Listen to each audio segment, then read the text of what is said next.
مولاي صل وسلم دائما أبدا على حبيبك. A question some people ask is that if I don't know Arabic, can I make supplications, dua, in my own language?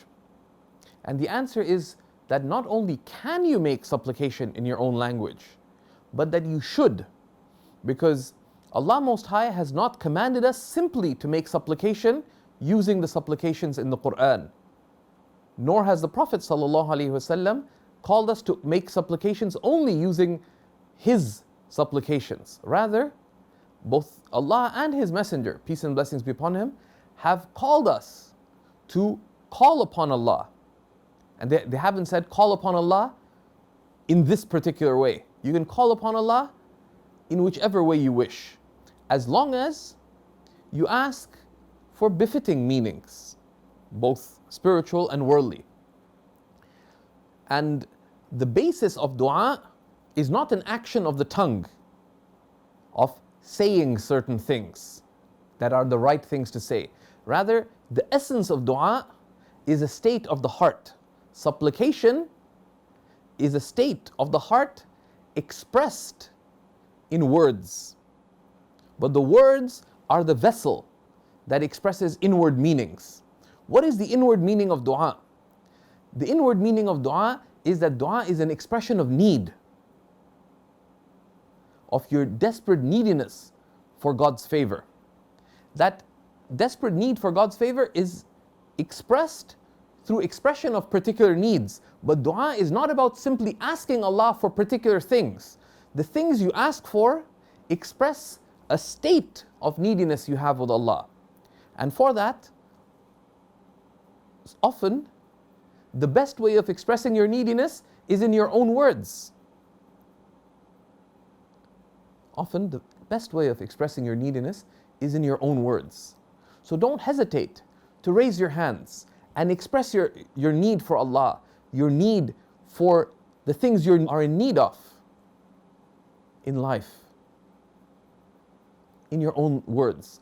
But don't neglect the supplications of the Quran, the supplications of the Sunnah, because they express the most eloquent, the most elevated, the most complete ways of turning to and asking Allah subhanahu wa ta'ala.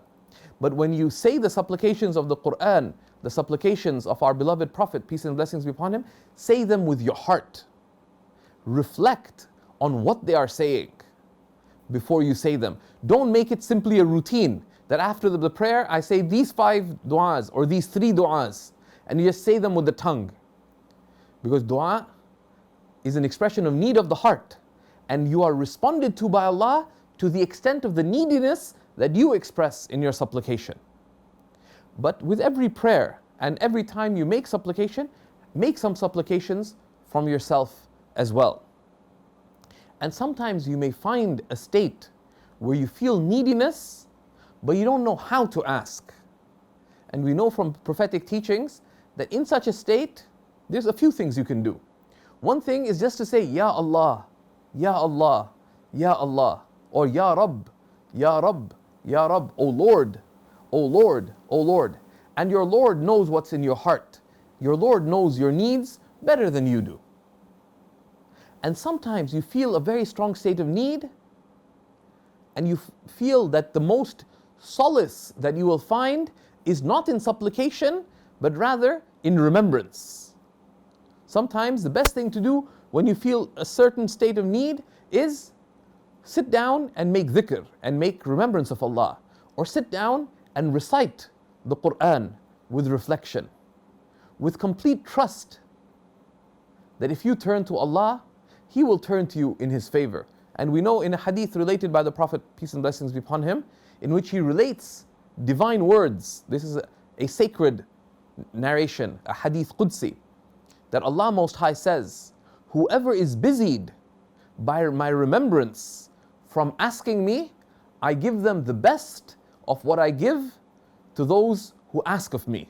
Whoever is busied by my remembrance. And in one narration, whoever is busied by my book away from asking me, I give them the best of what I give those who ask me. Why? Because if you're busied in remembrance, you're with Allah. So do you think He will give those who are with Him less than what He gives those who ask Him? So, the doors of turning to Allah are many. Sometimes you feel a sense of neediness, ask. Sometimes you feel neediness but you don't know how to ask, and you may find solace in remembrance away from asking. But remember that Allah loves to be asked, as the Prophet, peace and blessings be upon him, said. And He dislikes not being asked. So hold fast to the promise of Allah. وَقَالَ رَبُّكُمْ أُدْعُونِي أَسْتَجِبْ لَكُمْ. And your Lord says, call upon me and I will surely answer. And you ask Allah, as the Prophet, peace and blessings be upon him, tells us, with complete certitude in His response. But know well that He will respond in the way that He wills, not in the way that you wish, and at the time that He wills, not the time that you wish. And what Allah chooses for you is better than what you wish for yourself. Walhamdulillahi Rabbil Alameen.